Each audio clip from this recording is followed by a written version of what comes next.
To my channel. তো guys আজকে আমি চুলে হেনা করব, তো চলো এটাই তোমাদের সাথে শেয়ার করি। তো হেনা করতে যা যা লাগবে সেগুলো আমি এক এক করে রেডি করছি। তো কালকে রাত্রে আমি চা ভিজিয়ে রেখেছিলাম জলে, তো সেই জলটা আমি নিয়ে নিয়েছি। বাড়িতে টক দই নেই, তো দুধের মধ্যে লেবু দিয়ে এটাকেই টক দই বানিয়ে নেব। আর হেনার জন্য আমি নিয়ে নিয়েছি লুইসের হার্বাল হেনা হেয়ার প্যাকটা। আমি কিনেছিলাম রানাঘাট থেকে, আর এর পিছনে কিভাবে চুলে দেবো সবকিছু ডেসক্রিপশন দেওয়া আছে, তো সেটাই পড়ে নিলাম। এই এক প্যাকেটের দাম নিয়েছিল 60 টাকা। আর এদিকে দেখো দুধের মধ্যে লেবু দেওয়ার জন্য কিন্তু আমাদের দইটা আস্তে আস্তে রেডি হয়ে যাচ্ছে। তো সবকিছুই আমাদের রেডি, কিন্তু দিদি বললো এটার মধ্যে ডিম দিলে নাকি আরো বেশি ভালো হবে, ডিম নাকি চুলের জন্য খুবই উপকারী। তো আমাদের বাড়িতে ডিম নেই, তো ডিম কিনতে যাচ্ছি এখন। আমাদের পাশের 4-5টা বাড়ির পরে একটা বাড়িতে ডিম পাওয়া যায়, তো সেখানেই যাচ্ছি এখন ডিম আনতে। তোমাদের সাথে কথা বলতে বলতে দেখো হয়ে চলে এসেছি এই বাড়িটার থেকেই। আমি ডিমটা নেব, তো ডিম নিয়ে আবার তোমাদের সাথে দেখা হচ্ছে। তো আমার ডিম নেওয়া হয়ে গেছে। এই ছোট্ট মুরগির ডিমটার দাম নিল 10 টাকা। তো আমি বাড়ি চলে এসেছি, আর আমি প্রতিদিন রাত্রে কিন্তু চুল বিনুনি করে তারপর ঘুমাই। তো সেই চুলটা এখন খুলছি, সকাল থেকে এখনও চুলটা খুলিনি। তো দেখো চুলের আগাগুলো একদম কার্ল হয়ে গেছে। আমার ভীষণ পরিমাণে হেয়ার ফল হতো, যার জন্য চুল বেঁধে ঘুমাই এখন। তো এখন আমি চুলটা হাসতে নেব সুন্দর করে। আজকাল সবারই হেয়ার ফল হয় না এমন কেউ নেই, তো আমারও প্রচণ্ড পরিমাণে হেয়ার ফল হচ্ছে। তো একটু চুলের যত্ন নিচ্ছি আজকাল, আর চুল বেঁধে ঘুমাচ্ছি, তো হেয়ার ফল অনেকটা কম হচ্ছে। চুল হলো আমাদের সবারই একটা আলাদা একটা জীবন, তো সেই জন্য একটু প্রচেষ্টা। তো আমি চুলটা হাসতে নিয়েছি আর সুন্দর করে বেঁধে নিয়েছি। তো এখন আমি সব কিছু মিক্সড করব। চুলটা যাতে সুন্দর হয় এই উদ্দেশ্য নিয়ে কিন্তু সবাই হেনা করে না। অনেকে চায় যে চুলটা একটু কালার হোক, যার জন্য হেনা করে। বাট কালার করতে গেলে কফির জল দিতে হবে এর ভিতরে। আমি যেহেতু চুলটা কালার করবো না, তাই কফির জল কিন্তু দিইনি। তো আমি হেনাটার সাথে ভিজিয়ে রাখা চায়ের জল, একটা ডিম, একটু লেবু, টক দই দিয়ে ভালো করে মিক্সড করে নিয়েছি। হেনার প্যাকেটটার পিছনে যে ডেসক্রিপশন দেওয়া ছিল সেখানে আরও লেখা ছিল যে একটু উষ্ণ গরম জল আর 2 চামচ নারকেল তেল দিতে, বাট সেটা আমার আর মনে ছিল না, তো দিইনি আমি। তো যেগুলো দিয়েছি ওটাই আমি এখন মিক্সড করে নিয়েছি, আর এখানে বসে পড়েছি আমি আর দিদি আমার চুলে দিয়ে দিচ্ছি। তোমরা অনেকে আছো যারা পিওর ব্ল্যাক হেয়ার পছন্দ করো না, একটু রেড হেয়ারটাই তোমাদের পছন্দ হয় অনেকের। তো তাদেরকে আমি বলবো যে তোমরা মাসে অন্তত 2 বার তোমরা চুলে হেনা করো, এবং যেদিন তোমরা হেনা করবে তার আগের দিন রাত্রে একটু জলের সাথে কফি ভিজিয়ে রাখবে, এবং সেই জলটা দিয়ে তোমরা পরের দিন হেনাটা করবে।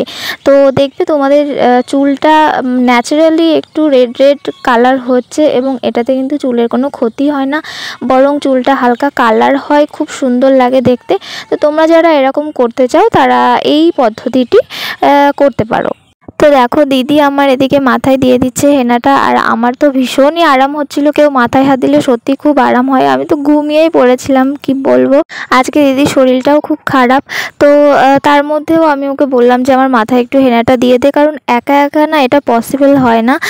একটু মানে ঠিকঠাক করে দেওয়া যায় না হেনাটা মাথায়, তো সেই জন্যে আমি ওকে বললাম যে তুই আমার মাথায় একটু দিয়ে দে। তো দেখো এদিকে আমার মাথাটা কেমন লাগছে, একদম কমপ্লিট হয়ে গেছে এখন হেনাটা পুরো সারা মাথায় দেওয়া। তো একদম মনে হচ্ছে মাটি ঘষে দিয়েছি মাথায়, সেরকমই মনে হচ্ছে। তো আমার চুলের আগাটা দেখাচ্ছে, আর আমি বলছি যে ওয়াও এরকম করছি। তো আমরা খুবই মজা করছিলাম আমি আর দিদি মিলে। তোমাদেরকে আরেকটা কথা বলি, বাজারে কিন্তু অনেক টাইপসের হেনা পাওয়া যায়, অনেক কালারিং হেনাও পাওয়া যায়। তো তোমরা ওগুলো কিন্তু কখনোই ইউজ করবে না, ওগুলো কিন্তু চুলের জন্য খুবই ক্ষতিকারক। তো কালার করতে হলে একটু আগে আমি যে পদ্ধতিটা বললাম সেই পদ্ধতিতে তোমরা অ্যাপ্লাই করবে, দেখবে তোমাদের চুল একদম মনের মতো কালার হবে, প্লাস ন্যাচারালি চুলটা অনেক গ্লো করবে, শাইন দেবে। তো এইভাবে তোমরা করতে পারো। এদিকে দেখো আমি মাথাটা দেখছি যে উপর থেকে কেমন লাগছে। তো এখানে অনেকটা বিশ্রী লাগছে, ফোনে ক্যামেরায় তো অতটা বোঝা যাচ্ছে না, বাট বাস্তবে অনেক বিশ্রী লাগছিল দেখতে, যে কি বলবো। এখন আমাকে প্রায় 1 ঘন্টা কি 1.5 ঘন্টা মতো অপেক্ষা করতে হবে, তো সেই জন্য আমি একটু সবজিগুলো কেটে নিলাম। এতে 1 ঘন্টার বেশি টাইম কেটে গেছে। সবজিগুলো কেটে ধুয়ে নিলাম। তো দেখো আমি এখন ধুয়ে নিচ্ছি সবজিগুলো, আর এর মধ্যে কিন্তু আমার চুলটাও অনেকটা শুকিয়ে গেছে, একদম শক্ত হয়ে গেছে। তো তো একটু পরেই স্নানটা করে নেব। যেহেতু চুলে ডিম দেওয়া আছে তো চুল থেকে একটা বাজে স্মেল আসছিল, তো আমি এখন স্নান করব। আর আমি ইউজ করব গ্রিন টি ট্রি শ্যাম্পু। এখন স্নান করে তোমার সাথে দেখা হচ্ছে।